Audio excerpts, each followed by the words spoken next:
ये है कि आपका एक क्या गोल्डन एडवाइस रहेगी सारे एनडीए एस्पिरेंट्स के लिए कि वो अपनी क्लास 12th की जो स्टडीज़ है उनको साथ ही साथ एनडीए की जो रिटन एग्ज़ाम की स्टडीज़ है उसे मैनेज करके चलें। 12th में आपकी साइंस स्ट्रीम है? Yes sir.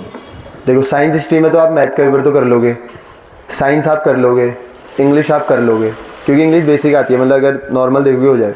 बचा आपका पॉलिटी वाला एरिया, मतलब जो सोशल साइंस वाला एरिया होता है। उसमें क्या, अगर आप डेली यूट्यूब में एक चैनल है करियर 247, वो डेली वीडियोस डालता है। कोई अगर नई चीज़ होती है, जैसे अभी पुतिन इंडिया आए थे या अभी जो ट्रंप ने स्टेटमेंट दिया है, तो उसकी एक वीडियो आती है लगभग 7 से 8 मिनट की। अगर आप उसको देख लेंगे तो आपका आसान हो जाएगा। और साथ ही जो पॉलिटी का सिलेबस होता है ना, आपको पहले चीज़ें देखने की बहुत ज़्यादा ज़रूरत है। जैसे आप 12th में तो आप पेपर एनालाइज करके बोर्ड एग्जाम के लिए जाते हैं ना, तो वैसे ही एनडीए के एग्ज़ाम में भी है। अब इतनी वाइड पॉलिटी है, ज्योग्राफी इतनी बड़ी है और पूरी वर्ल्ड ज्योग्राफी सब कुछ आती है उसमें, इतने वाइड करंट अफेयर्स हैं, सब कुछ है, तो आप इतना सब पढ़ भी नहीं सकते। तो आपको इसमें थोड़ा दिमाग पैटर्न समझना पड़ेगा एग्ज़ाम का। पैटर्न में आपको वही क्वेश्चन दिखेंगे जो लेटेस्ट करंट अफेयर्स हैं। जैसे मान लीजिए अभी आपका अप्रैल वाला एनडीए का एग्ज़ाम है, तो अभी सितंबर में एनडीए का एग्ज़ाम हो रखा है, तो सितंबर के एनडीए के एग्ज़ाम के बाद अप्रैल के एग्ज़ाम तक जितने भी करंट अफेयर्स हैं वो आप देख लीजिए। साथ ही उनसे रिलेटेड ज्योग्राफी देखिए, पूरी ज्योग्राफी पढ़ने को नहीं कहूँगा।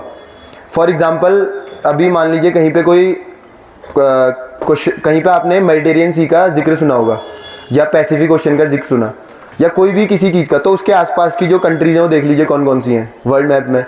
उसी से रिलेटेड एक क्वेश्चन आएगा, क्योंकि अक्सर लड़के पूछते हैं कि यार इस कंट्री है, इतनी छोटी सी कंट्री है, इसका क्वेश्चन क्यों डाल दिया इसमें, इतनी बड़ी बड़ी कंट्रीज़ हैं, इतने बड़े बड़े नाम हैं, उनका तो कभी पूछते नहीं है। वो इसलिए पूछा था क्योंकि उससे रिलेटेड करंट अफेयर्स था अभी हमारे टाइम पे, मतलब कुछ क्वेश्चन होगा उससे रिलेटेड करंट अफेयर्स का, तो तब वो क्वेश्चन डाला था। फॉर एग्ज़ाम्पल अभी रिसेंटली कोई क्राइसिस हुई होगी, जैसे रशिया यूक्रेन की क्राइसिस हुई थी, तो उस टाइम पे जो जो चीज़ें हुई थी, उस टाइम पे जो जो कंट्रीज अफेक्ट हुई थी, उन सबसे एक क्वेश्चन पूछ देंगे। फिर आप उसमें कोई छोटा सा क्वेश्चन होगा, उसमें लड़के पूछते हैं जो तैयारी करके नहीं जाते कि यार ये छोटी सी जो कंट्री है इसके बारे में क्यों पूछ लिया, जब यूक्रेन में क्राइसिस हुई तो उसका पूछ लेते। बट लोग समझे नहीं कि यूक्रेन के बगल में ही वो कंट्री थी और वो उससे अफेक्ट हो रही थी। तो ये बेसिक चीज़ें टैक्टिक्स हैं, मतलब कैसे पेपर सॉल्व करना है। और साथ ही साथ आप कर सकते हैं, क्योंकि आधे से ज़्यादा पेपर तो आप कर ही ले रहे हैं ना अपने 12th के साथ। बस आपका एक पॉलिटी वाला सिलेबस रह रहा है, उसका भी मैंने आपको बता दिया कि कैसे करना है इसको। Thank you sir.